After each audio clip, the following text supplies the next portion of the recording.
Pablo en Romanos capítulo 3, versículo 19 nos decía, y nos dice, y nos dirá, pero sabemos que todo lo que la ley dice, lo dice a los que están bajo la ley, para que toda boca se cierre y todo el mundo quede bajo el juicio de Dios, ya que por las obras de la ley, ningún ser humano será justificado delante de él, porque por medio de la ley es el conocimiento del pecado. Pero ahora, aparte de la ley, se ha manifestado la justicia de Dios, testificada por la ley y por los profetas. La justicia de Dios por medio de la fe en Jesucristo, para todos los que creen en Él. Porque no hay diferencia por cuanto todos pecaron y están destituidos de la gloria de Dios. Inclúyase, por favor. No se vaya a dejar por fuera. Siendo justificados gratuitamente por su gracia, mediante la redención que es en Cristo Jesús, a quien Dios puso como propiciación. Me parecería una falta de responsabilidad si nos quedáramos satisfechos con respecto a lo que de redención y propiciación y justificación hemos hablado. Nademos un poquito más profundo. Vimos entonces que cuando dice el texto, a quien Dios puso, ese a quien es a Jesús. Y cuando dice Dios puso, es porque el Padre es el que hace esta disposición. No pierda eso de vista jamás. Todo el trayecto, de principio a fin, es por la instrumentación misma de Dios. El ser humano es claramente el beneficiario con las actuaciones de Dios.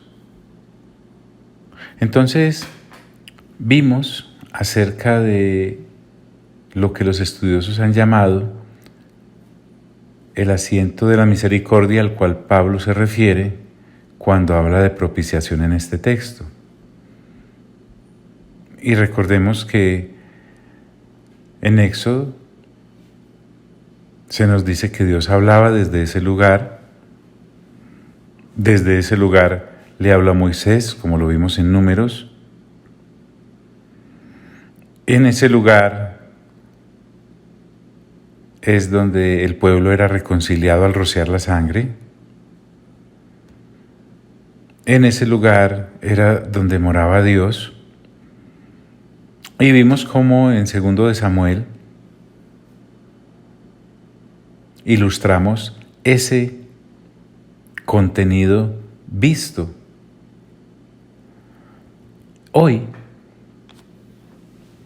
te quiero recordar que nosotros no somos los únicos, por favor, que no nos vaya a ocurrir, que hemos leído juiciosamente la carta a los romanos y nos estamos apoyando en lo que muchos santos durante todas las generaciones pasadas hasta hoy han indagado, han recibido de parte de Dios como luz para entregárnosla ahora a nosotros.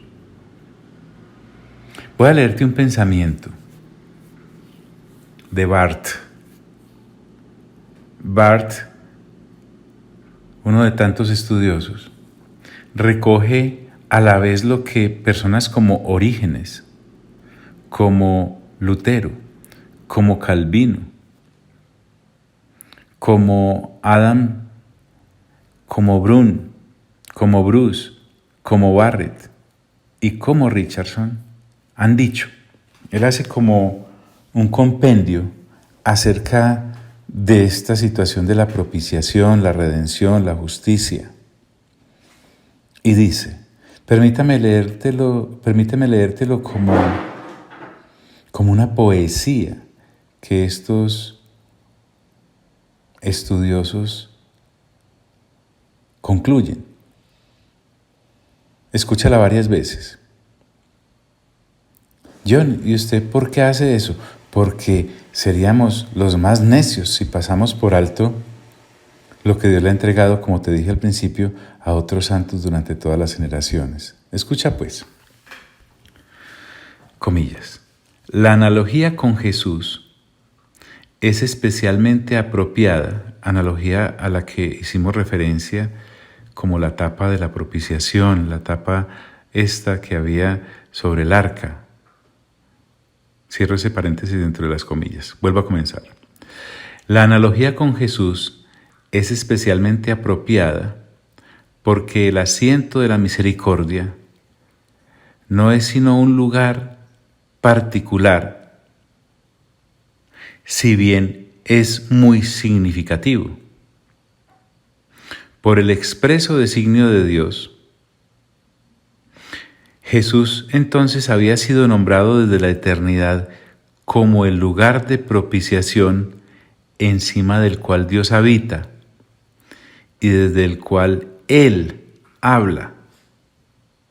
Ahora, sin embargo, Él ocupa una posición en el tiempo, en la historia y en la presencia de los hombres. La vida de Jesús es el lugar en la historia diseñado y adecuado por Dios para la propiciación y cuajado de la eternidad. Dios estaba en Cristo reconciliando consigo al mundo, como dice 2 de Corintios, capítulo 5, versículo 19. Cierro las comillas. ¿Qué podemos deducir entonces? Dice un hombre como William Greathouse, en este lugar el reino de Dios se ha acercado, o sea, en Cristo. Tan cercano está que aquí son reconocidos su venida y su poder redentor. Tan cerca que aquí Dios, o sea, en Cristo Jesús, habita con los hombres y su comunión es inequívoca. Tan cerca, o sea, en Cristo Jesús, que aquí la presión de la fe es una necesidad imperiosa. La propiciación ocurre en el lugar de la propiciación, que es Cristo Jesús. Solo por la sangre, la de Cristo Jesús, por lo cual se nos recuerda, vuelvo a insistir, que Dios da vida solo mediante la muerte. Parece una contradicción, ¿verdad, mis hermanos? Por eso concluye, consecuentemente en Jesús, también la propiciación ocurre solamente mediante la fidelidad de Dios por su sangre, por la de Cristo. Richardson lo resume en pocas palabras. Él dice, en su significado bíblico, propiciación debe ser visto como más o menos un sinónimo de expiación. Escucha. Vuelve a decir entonces nuestro amigo William Greathouse. Abro comillas. La propiciación tiene una preferencia hacia Dios. Es decir, a través de la muerte de Cristo, la ira de Dios es vencida. Cuidadito, este sí soy yo, con pensar que la ira de Dios es como la ira de un ser humano. No, Dios no es un hombre enojado, no es un hombre airado. Por el contrario, Dios es magnánimo, pues Él mismo es el que provee la propiciación. Entonces, la propiciación, vista de esta manera, a través de la muerte de Cristo, es la que vence a la ira de Dios mismo, que está airado. Y recuerda, no es porque Dios esté airado, como cuando usted se enoja o yo me enojo. No, lejos, lejos, lejos, a distancia. La comparación no se puede hacer. Entonces dice William, que la justicia divina es demostrada. Así define él la propiciación, que tiene un aspecto llamado la expiación.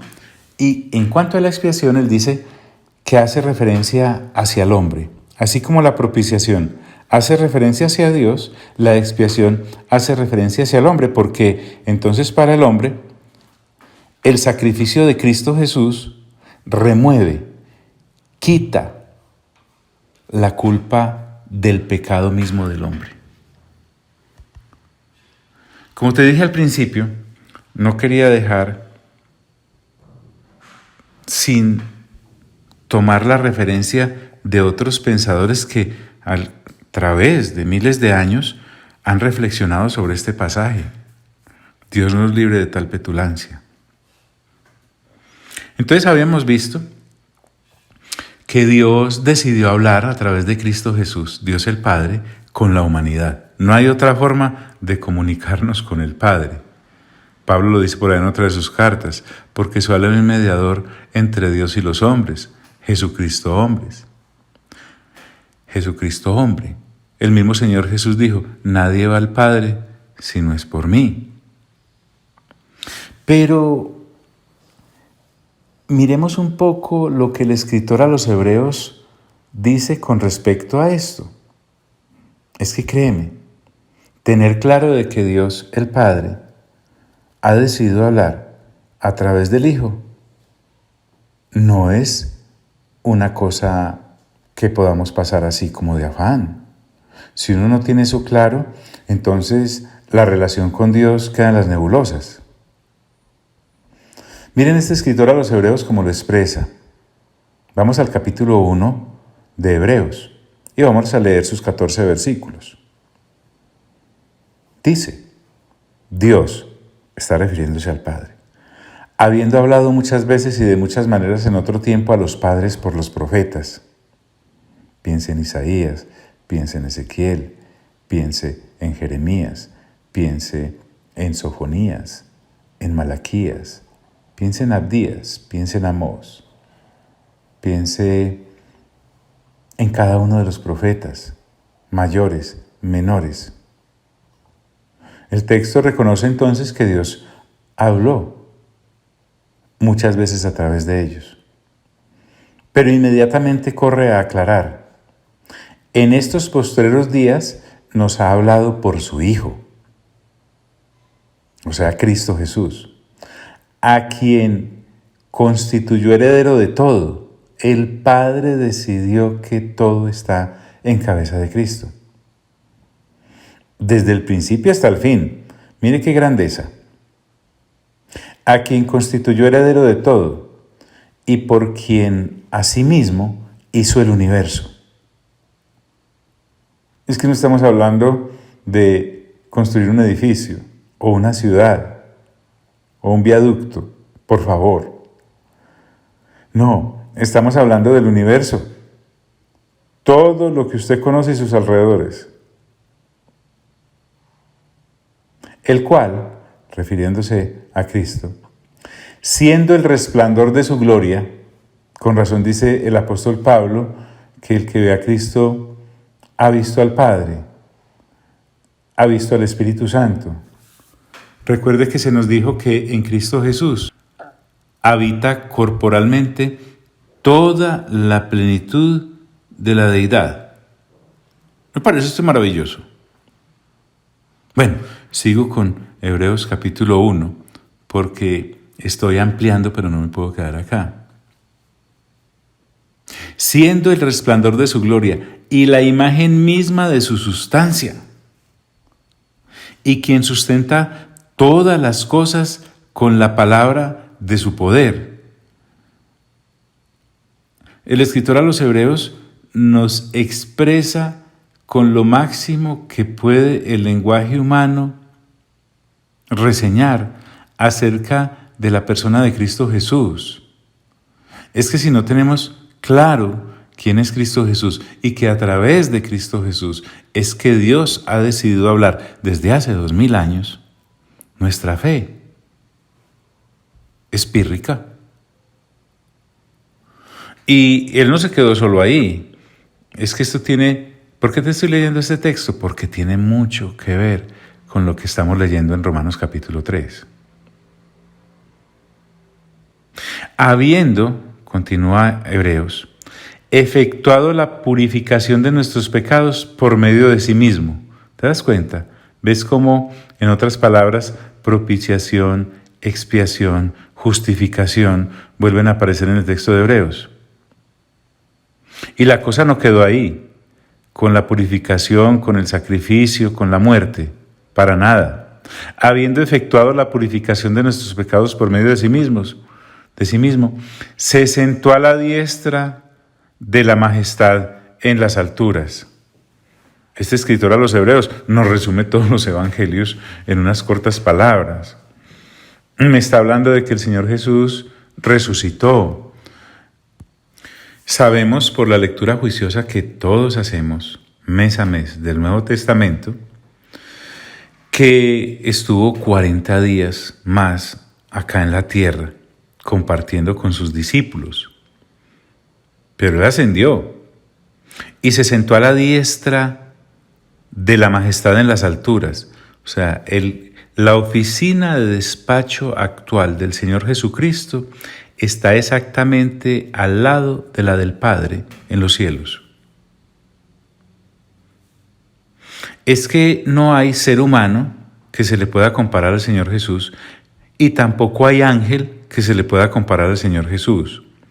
Lo que el escritor a los Hebreos está haciendo es lo mismo que Pablo está haciendo en el capítulo 3 y en toda la epístola a los Romanos, y es mostrarnos quién es Cristo Jesús, por lo menos hasta donde la limitada mente de un ser humano puede expresar a través de la revelación que el Espíritu Santo le dé. Hecho tanto superior a los ángeles, continúa el escritor a los Hebreos, cuanto heredó más excelente nombre que ellos. O sea, el nombre no está referido solo a decirle al Señor, Señor Jesús. Va más allá, supera inclusive el nombre con el cual lo conocemos. Lo que quiere decir el texto es que es el nombre sobre todo nombre, el del Hijo. Y como si necesitáramos explicación, porque la necesitamos, el escritor a los Hebreos, al igual que Pablo, se da a explicar en el capítulo 1 de Hebreos lo que se explica por sí solo si uno se pusiera a echarle mente a esto. Y dice, porque ¿a cuál de los ángeles dijo Dios jamás, mi hijo eres tú, yo te he engendrado hoy, y otra vez, yo seré el Padre y él me será a mí hijo? La respuesta entonces es a ninguno de los ángeles, ni al más encumbrado de los querubines, serafines o seres vivientes, ni al más sencillo de los ángeles mensajeros. Con razón se nos dice que es el nombre sobre todo nombre. Filipenses no se queda atrás. Y otra vez, porque el escritor a los Hebreos también está argumentando, y está argumentando bíblicamente. Dice, y otra vez, cuando introduce al primogénito en el mundo, dice, adórenle todos los ángeles de Dios. Recordemos que el Señor Jesús es Dios. No entremos en el colmo de la insensata confianza de igualarnos con el Señor Jesús, a pesar de que se hizo como nosotros. Cuando habla de adórenle todos los ángeles es porque el Padre nos está recordando que el Señor Jesús es Dios. Y cita las Escrituras. Ciertamente de los ángeles dice, el que hace a sus ángeles espíritus y a sus ministros llama de fuego. No me puedo quedar acá y centrarme en los ángeles, porque lo que el Espíritu Santo quiere resaltar es a la persona de Cristo mismo. Entonces, mientras los ángeles son ministros, llamas de fuego, a los cuales se les ordenó adorar al Hijo, Acerca del Hijo dice, mas del Hijo dice, tu trono, oh Dios, por el siglo del siglo. Cetro de equidad es el cetro de tu reino. Mire, supongamos que se perdiese todo el escrito de la Biblia y solo nos quedara este capítulo 1 de la carta a los Hebreos. Con eso tendría uno para seguir adelante. Pero qué tremendo el Espíritu Santo, que nos ha dejado el testimonio de 66 libros en las Sagradas Escrituras para reafirmar esto por todos lados. Con respecto entonces a Él, al Señor Jesús, al Cristo de Dios, dice, has amado la justicia y aborrecido la maldad, igual que el Padre. Por lo cual te ungió Dios, el Dios tuyo, con óleo de alegría más que a tus compañeros. Y tú, oh Señor, volviendo a hacer referencia al Señor Jesús, en el principio fundaste la tierra, y los cielos son obra de tus manos. Ellos perecerán, mas tú permaneces, y todos ellos se envejecerán como una vestidura, y como un vestido los envolverás, y serán mudados. Esto nos lleva a Apocalipsis, con el cual venimos renovando entendimiento también. Por favor, ya llegamos a la conclusión de que todo predicador sin Apocalipsis llegará a una predicación acéfala. ¿Por qué? Porque es que en Apocalipsis el apóstol Juan nos muestra todo el esplendor de Cristo Jesús, todo el esplendor del Padre, el que está sentado en el trono, todo el esplendor del Espíritu Santo, y además a todos aquellos que hemos sido favorecidos con la redención, la justificación, la expiación. ¿Cuál es la finalidad de todo eso? Y es tener esa comunión eterna con el Padre que ya habíamos perdido y que en Cristo Jesús, que es la tapa de la propiciación, hemos entonces sido hallados para continuar ese camino. Y los cielos son obra de tus manos. Ellos perecerán, mas tú permaneces. Está hablando de la eternidad y la deidad de Cristo. Y todos ellos se envejecerán como una vestidura, porque ya sabemos, por las Sagradas Escrituras en Apocalipsis, que todo será mudado. Y como un vestido los envolverás y serán mudados. Y con respecto a Cristo dice, pero tú eres el mismo, y tus años no acabarán. El eterno, completamente el eterno. Y vuelve y arremete el escritor de los Hebreos diciendo, pues, ¿a cuál de los ángeles dijo Dios jamás? Siéntate a mi diestra hasta que ponga a tus enemigos por estrado de tus pies. Y vuelve y dice con respecto a los ángeles, ¿no son todos espíritus ministradores, enviados para servicio a favor de los que serán herederos de la salvación? Siempre en el lenguaje de Dios, en medio de su omnipresencia, su omnipotencia, su eternidad, su sapiencia, todo lo que tú quieras decir acerca de Dios. Nunca en su misericordia dejó al garete el alma perdida de la humanidad. Nos llevó ahí en el asunto, nos animó a seguir adelante. Y entonces coloca como centro a Cristo Jesús. Lo coloca como centro de todo y para todo. Entonces quería refrendar con esta lectura de este pasaje lo que ya Pablo nos está diciendo. Al igual que el escritor a los Hebreos, Pablo nos recuerda en el capítulo 3, versículo 24, que siendo justificados gratuitamente por su gracia, mediante la redención que es en Cristo Jesús, a quien Dios puso como propiciación. Ahora Pablo entonces coloca al Señor Jesús como el centro de todo. Ese es el lugar, vuelvo y te digo, permítame usar estas palabras tan humanas, de despacho de Dios. Cristo es el lugar, Cristo es la persona, Cristo es el lugar, Cristo es la propiciación, Cristo es la redención, Cristo, vuelvo y te digo, disculpa mi lenguaje humano, no tengo otro, es el medio. Por medio de la fe en su sangre. Entonces, después de haber hecho este gran paréntesis, el apóstol avanza. Tiene mucho que decir. Apenas vamos en el capítulo 3. ¿Y cuánto habrá más que no hemos visto en esta lectura juiciosa que estamos haciendo ahora? Tal vez más adelante Dios nos permita ver más. Por eso nos hemos apoyado en otros santos que también han renovado entendimiento en todas las generaciones. A quien Dios puso como propiciación por medio de la fe en su sangre. Vuelvo y te repito, no olvides, fue Dios el que puso a Cristo como propiciación. Esto no fue ninguna idea de ser humano o de algún comité angelical, no, es Dios mismo. Por eso es que nos maravilla su justicia. Cuando dice por medio de la fe en su sangre, recordemos que la fe que los salvados desplegamos es gracias a Dios mismo. Tampoco fue que un día dijimos, vamos a tener fe. No. Esa fe también nos ha sido imputada y nos hace accionar en torno a esa manifestación de Dios que en Cristo Jesús ha decidido tener.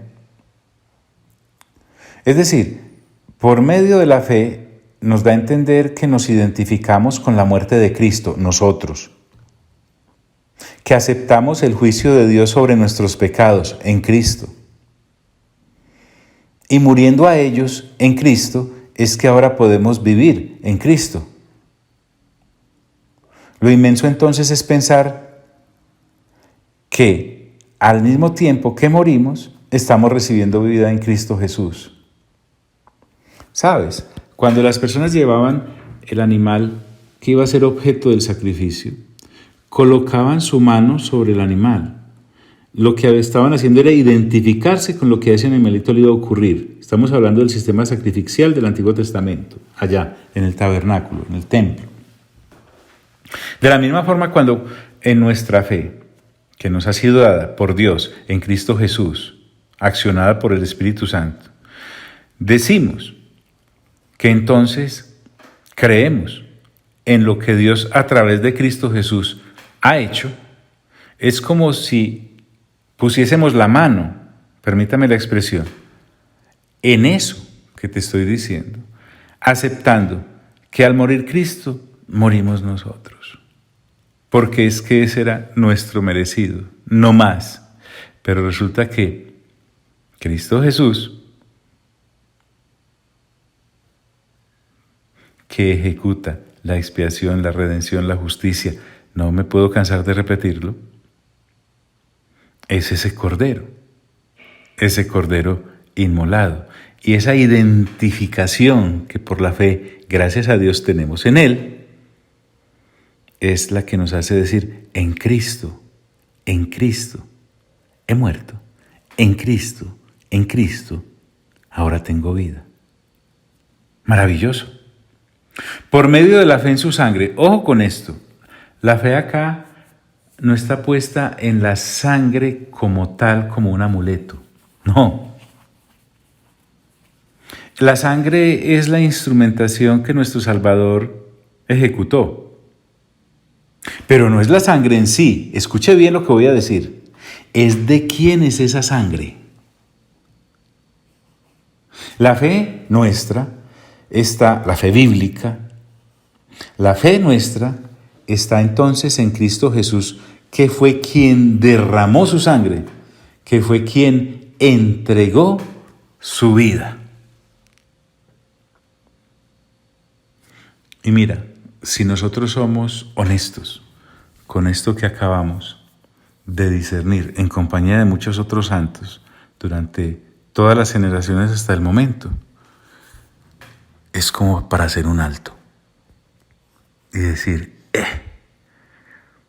que esta temporalidad a mí no me vaya a robar tal conocimiento, de manera que este conocimiento se me vuelva una tesis y una teoría mental no más. Tiene que estar basada nuestra vida en todo esto, y para todo esto